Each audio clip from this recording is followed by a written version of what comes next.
देहरादून से ऋषिकेश के बीच 7 मोड़ पर इन दिनों पेड़ काटे जा रहे हैं।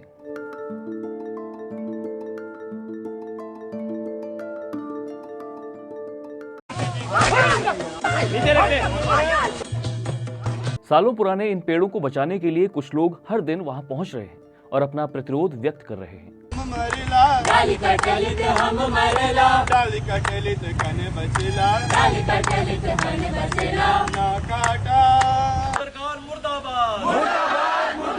पेड़ों के काटे जाने के खिलाफ देहरादून के प्रगतिशील संगठनों और पर्यावरणविदों ने 15 जुलाई का दिन ब्लैक हरेला के तौर पर मनाया। विरोध पेड़ों के काटे जाने का तो हो ही रहा है, साथ ही उन लोगों के प्रति भी जनता में नाराजगी है जो न सिर्फ उत्तराखंड बल्कि देश भर में एक बड़े पर्यावरणविद के तौर पर चर्चित हैं। उनके कई सेमिनार, कार्यशालाएं, लेक्चर्स देश के अलग अलग हिस्सों में बड़े बड़े हॉल्स में आयोजित होते रहते हैं। अखबारों में एनवायरमेंट को लेकर उनके लंबे चौड़े लेख अक्सर छपते रहते हैं। वो पद्म पुरस्कारों समेत कई अन्य पुरस्कारों से सम्मानित किए जा चुके हैं। लेकिन जब भी ऐसी किसी पर्यावरण विरोधी परियोजना के खिलाफ अपनी बात रखने की बारी आए या सैकड़ों हजारों पेड़ विकास के नाम पर काट दिए जा रहे हों, तो वो धरातल पर बिल्कुल नजर नहीं आते। खुद को पर्यावरण का हितैषी बताने वाले ये पर्यावरणविद क्यों चुप हैं? इसे लेकर सोशल मीडिया पर यह तस्वीर भी वायरल हो रही है। हमने सीनियर जर्नलिस्ट गुणानंद जखमोला से इसे लेकर बातचीत की। तो सर, देहरादून ऋषिकेश के बीच 7 मोड़ पर सैकड़ों पेड़ काटे जा रहे हैं ना। सालों पुराने पेड़ हैं। लोगों के रोते हुए विजुअल्स भी हमने देखे। अपने अपने तरीकों से लोग विरोध व्यक्त कर रहे हैं। कल ब्लैक हरेला मनाया गया। लेकिन इस बीच हम ये भी देख रहे हैं कि उत्तराखंड के कुछ जो चर्चित पर्यावरणविद रहे हैं, जिनकी ख्याति देश भर में है, वो चुप्पी साधे हुए हैं और सोशल मीडिया में भी उनका कोई पोस्ट नहीं है, कोई इंटरव्यू कहीं नहीं है। क्या आप कारण मानते हैं क्यों ये लोग जो खुद को पर्यावरण का बहुत हितैषी बताते हैं चुप हुए हैं? अनिल प्रकाश जोशी जी ने जो जिन 40 गांवों को ये कहा कि मैं इनका कल्याण करूंगा, उनकी कोई एक योजना भी थी। उसको पर्यावरण आधारित प्रौद्योगिकी की बात थी, जो महिला पार्क प्रौद्योगिकी पार्क लगाने की बात थी। वो सब गायब है। वो कौन है? उनके प्रोजेक्ट कहाँ चल रहे हैं? वो यहाँ तक कि उनका जो नया गांव वाला जो प्रोजेक्ट है, तो बताया जा रहा है कि वो भी कब्जे में है और जमीन का कब्जा है। और जो जीईपी की अवधारणा थी, जो ग्रॉस एनवायरमेंटल प्रोडक्ट की बात थी उनकी, तो वो अवधारणा कहाँ है? और उस अवधारणा पे कुछ काम हुआ या नहीं है? जब हरित विकास की बात कर रहे थे, उस पे भी वो चुप है। जबकि जीईपी हर साल होनी चाहिए थी, लेकिन कोई उसको पता ही नहीं है कि उसका हाल क्या हुआ है। इसी तरह मैती जी ग्वालदम में रहते थे, तो उन्होंने एक पेड़ वाला जो अभियान चलाया, तो वो अभियान आज की डेट में कहाँ है? जो पेड़ लग रहे हैं केवल 30% सर्वाइवल है। सरकार कह रही है कि हमने 83,000 पेड़ काटे तो 8 लाख, अभी भी 2 करोड़ का लक्ष्य रखा है, लेकिन उनमें सर्वाइवल कहाँ है? हमारा पर्यावरण वो हो रहा है, लेकिन ये पर्यावरण विद दोनों चुप बैठे हुए हैं। ठीक है। तो ये क्या पुरस्कार लेने के बाद ये चुप्पी क्यों? है ना। मैती जी का जो ग्राम गंगा अभियान था, वो भी चुप, मतलब ठंडे बस्ते में जो उन्होंने प्रवासी उत्तराखंडियों के लिए कहा था कि 1 रुपया रोज दो और वहाँ आओ। तो पिछले 2-3 साल से, जब से उन्हें अवार्ड मिला है, तब से वो अभियान भी चुप है। और अब वो देहरादून में ही केसर उगा रहे हैं अपने घर में। क्या पुरस्कार, जो सरकारी पुरस्कार मिलते हैं, वो क्या चुप कराने के लिए मिलते हैं? पर्यावरणविद अनिल जोशी कहाँ गुम है? हमने पर्यावरणविद अनिल जोशी से भी फोन पर बात की। पहले सुनिए क्या कुछ कहा उन्होंने। मुझे सर एक सवाल आपसे पूछना था। अभी ये ऋषिकेश भानियावाला प्रोजेक्ट के तहत कई सारे पेड़ कट रहे हैं। सोशल मीडिया पर आपकी तस्वीर भी वायरल हो रही है और ये कहा जा रहा है कि आप मतलब कुछ नहीं इस पर बोल रहे हैं, आपको कई तरह के पुरस्कार। आज तक मेरा इंटरव्यू आया इस बात में। अच्छा। और बहुत पहले ही आ गया था जी। मैंने इसका विरोध दर्ज किया। मैं आपको दोनों चीज भेज देता हूँ। एक, अभी आज की तारीख में जिस तरह से सरकार जिद में है, उसमें भी बोला है, तो मैं आपको भेज देता हूँ। आपको उचित लगेगा जी, तो आप उसमें करें। मैं डेफिनेटली घोर विरोध करता हूँ। 2 बातें होती हैं। एक, युवाओं को भी तो तैयार होना चाहिए। हमने ही तो जीवन भर यही किया है और बहुत लड़ाइयाँ लड़ी हैं। मैं उस इतिहास में नहीं जाना चाहता जी। लेकिन ये गलत हो रहा है तो गलत है। और कम से कम उस जगह में तो बहुत ही, जहाँ कंजेशन हो तो एक बार सोच लें कि जब कंजेशन ना हो आप फिर भी पेड़ काटने में उतारू हो। और बहुत शॉर्टली मेरा एक आर्टिकल आएगा इसके ऊपर। मेरा कहना ये है कि अगर किसी भी चीज में किसी आंदोलन करता है, अगर वो उन्हीं के हाथ में रहे, अगर मेरा जैसा है या कोई मेरे जैसे और कोई जाएंगे, नेचुरली चीजें डिसिपेट हो जाती हैं। मेरा मानना यह है, जब मैंने वन माफियाओं के खिलाफ कोटद्वार में प्रोफेसर लेके पढ़ा था, अकेला था मैं, कोई नहीं था, जबकि डिग्री कॉलेज में लेक्चरर भी था, कोई नहीं आया था साथ, बट वी फॉट। तो मुझे लगता है कि ये प्रिपरेशन की भी एक बड़ी तैयारी होती है कि वो किसी को न देखें, किसी के मोहताज नहीं है, वो न किसी बड़े नाम के मोहताज है, वो अपनी लड़ाई लड़े। और यही इसमें सबसे सुंदर भी होता है, क्योंकि जैसे कई ढेर सारे पहुंचते हैं तो लोग बड़े शुरू होते हैं, दूसरा ये कहेगा, तीसरा ये कहेगा, चौथा ये कहेगा। तो मेरा ये व्यक्तिगत मानना है कि वे अपने स्तर पर लड़े, मैं उनके साथ हूँ। मैं यही तो कर सकता हूँ कि मैं घोर विरोध करते हुए अपना बात बोलूं। अनिल जोशी कह रहे हैं कि हमने जीवन भर लड़ाइयां लड़ी हैं, अब युवाओं को भी तो आगे आना होगा। मैं अगर वहां पहुंचूंगा तो चीजें डिसिपेट हो सकती हैं, यानी बिखर सकती हैं। मेरा व्यक्तिगत मानना है कि वो, यानी जो लोग प्रोटेस्ट कर रहे हैं, अपने स्तर पर लड़ें। हालांकि वो ये भी कहते हैं कि मैं 7 मोड़ पर पेड़ों के काटे जाने का घोर विरोध करता हूं। मैंने इस बारे में एक चैनल को इंटरव्यू भी दिया है और जल्द ही मेरा इस विषय पर एक आर्टिकल भी आने वाला है। मगर जोशी जी, आप एक चर्चित पर्यावरणविद हैं, देश भर में आपकी ख्याति है।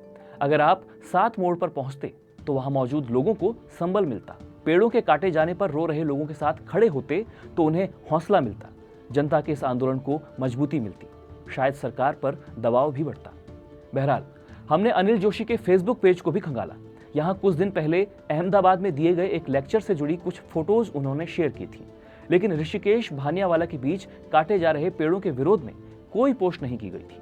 अनिल जोशी अन्य राज्यों में जाकर पर्यावरण से जुड़े विषयों पर लेक्चर देते हैं, लेकिन अपने ही प्रदेश में जब कुछ लोग सालों पुराने पेड़ों के काटे जाने के खिलाफ आवाज उठाते हैं तो वे नदारद रहते हैं।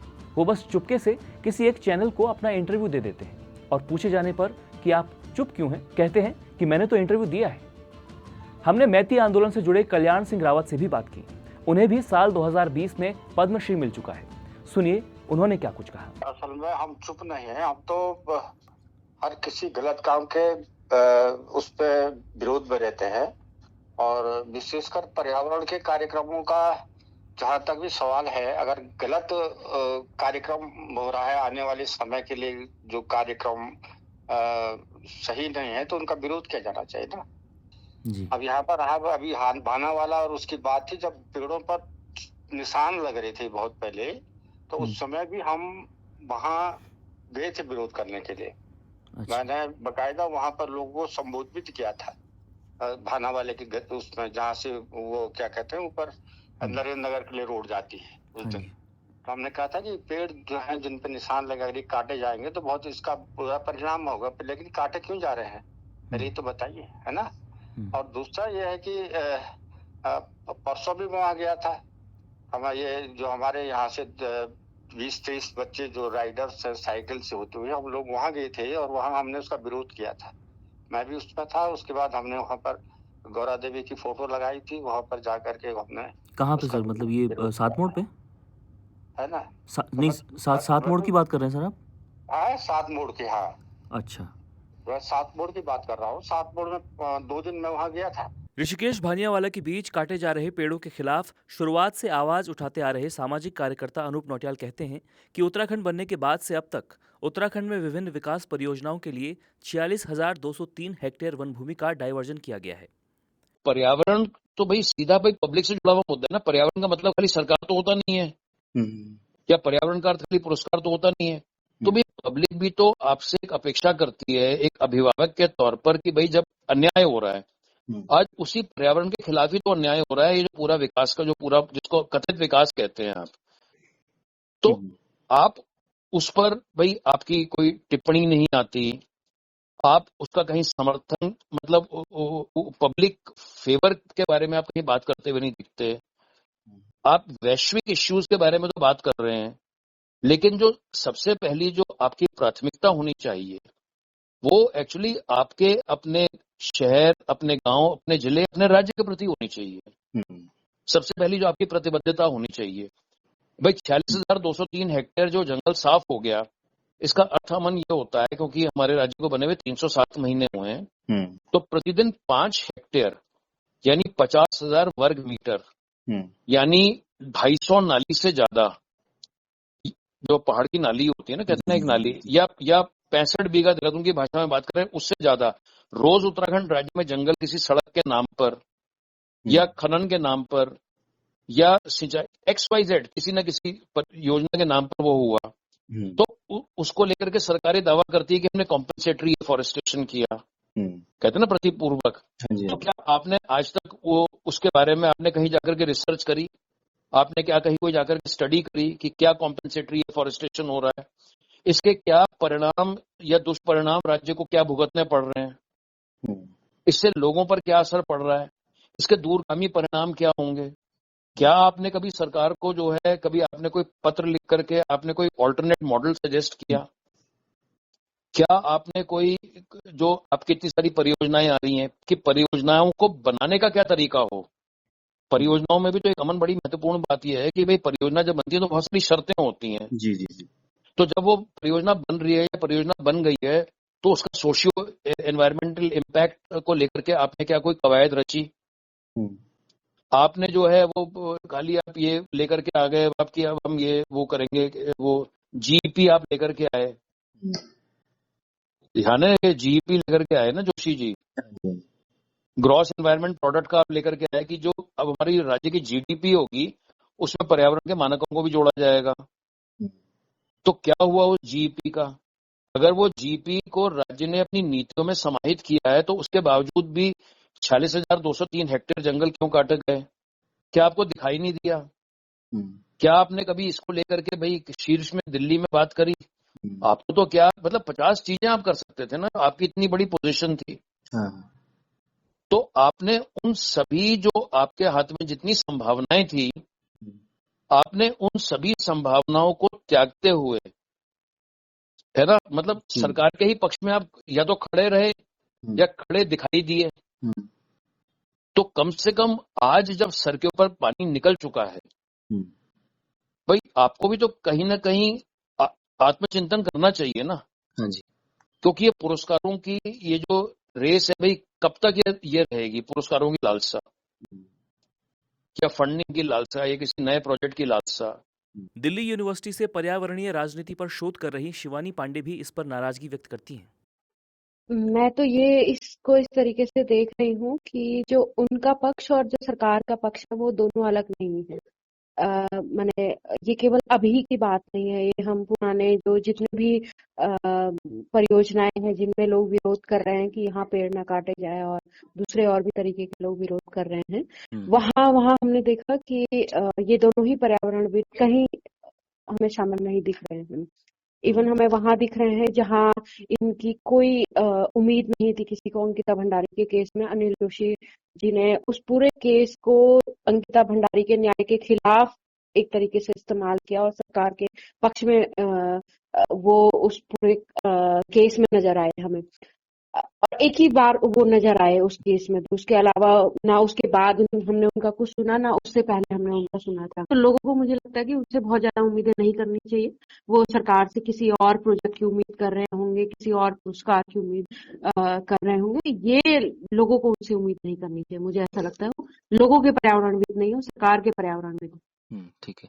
एक सवाल ये कि क्या आपको ये लगता है कि अगर ये लोग जहाँ पर मतलब तमाम लोग प्रोटेस्ट कर रहे हैं इन दिनों, उनके साथ शामिल होते, उनके साथ जो लोग रो रहे हैं उनके साथ खड़े होते, उन्हें हौसला देते, तो उन लोगों का भी मनोबल बढ़ता और सरकार पर भी शायद कुछ दबाव बढ़ता? बिल्कुल, अगर लोग शामिल होंगे, ऐसे लोग शामिल होंगे तो देश दुनिया में इसकी बात जाएगी कि कोई पर्यावरणविद और जिनको इतने पुरस्कार मिले हैं लोगों से, वो अगर वाकई में लोगों के पक्ष में खड़े होते तो ये बात बहुत दूर तक जाती और लोगों को भी भरोसा होता कि ये पुरस्कार मिल रहे हैं पर्यावरण के नाम पे, वो ऐसे बेफजूल के पुरस्कार नहीं, वो सरकारी पुरस्कार नहीं, बल्कि वाकई में लोगों के पक्ष में जो खड़े। वहीं गढ़वाल यूनिवर्सिटी के पूर्व छात्र संघ अध्यक्ष और समाज शास्त्र विभाग के अंकित छोली कहते हैं कि प्रदेश के चर्चित पर्यावरणविदों का ऐसे मुद्दों पर चुप रहना सही नहीं है। हम तो ये समझते थे कि किसी को पर्यावरण के लिए, पर्यावरण के क्षेत्र में पुरस्कार मिलना ये एक तरीके से उन्होंने जो पहले पर्यावरण में काम किया होगा शायद उसके लिए पुरस्कार दिया गया होगा, और पुरस्कार मिलने के बाद एक तरीके की जिम्मेदारी उन लोगों की पर्यावरण के प्रति और बढ़ जानी चाहिए थी। लेकिन ये पुरस्कार मिलना एक किस तरीके से हम लोग जो अनुभव कर पा रहे हैं, जो देख पा रहे हैं, वो इस तरीके से लग रहा है कि किसी को पर्यावरण का पुरस्कार इसलिए दिया जा रहा है ताकि उसके बाद वो पर्यावरण पर आगे कुछ न बोले। अगर पेड़ कट रहे हैं या कोई भी घटना पर्यावरण के खिलाफ हो रही है, चाहे ऑल वेदर रोड का मामला हो, चाहे उत्तरकाशी में पेड़ कटने की बात हो, तो ये पर्यावरणविद लगातार एक चुप्पी बनाए हुए हैं। और जो ये ऋषिकेश देहरादून के बीच में जो पेड़ कटने की जो बात हो रही है वो ठीक हरेला के समय हो रही है, और हम लोग देख रहे हैं हमारे मुख्यमंत्री से लेकर के विभिन्न नेता जो हैं पेड़ लगाने का संकल्प ले रहे हैं, हरेला को मना रहे हैं, लेकिन वो एक नए पेड़ लगाने की बात कर रहे हैं। वो पेड़ 40-50 सालों के बाद जो है ऐसी स्टेज में जाएगा, मतलब 40-50 साल हम लोगों को मेहनत करनी पड़ेगी तब एक पेड़ वो फल फूल पाएगा, बड़ा हो पाएगा। और हमने ऐसे हजारों पेड़ जो है ऋषिकेश से देहरादून के बीच में अभी हमने काट दिए, जिनमें हमें 60-70 साल की मेहनत उन पेड़ों को एक तरीके से बड़े होने में लगी होगी। ऋषिकेश भानियावाला के बीच 7 मोड़ पर पेड़ों के काटे जाने के खिलाफ लोगों का विरोध जारी है, लेकिन सरकार को इस बात से कोई फर्क नहीं पड़ता। पुलिस की मौजूदगी में पेड़ अब भी काटे जा रहे हैं। जो लोग विरोध कर रहे हैं उन्हें गिरफ्तार कर दिया जा रहा है। बहरहाल प्रदेश के 2 चर्चित पर्यावरणविदों की चुप्पी से लोगों में उनके खिलाफ भी नाराजगी है। हम उम्मीद करते हैं कि वो धरातल पर उतरकर लोगों की आवाज बनकर अपनी जिम्मेदारी निभाएं, ताकि इस आंदोलन की आवाज कुछ और मजबूत हो सके।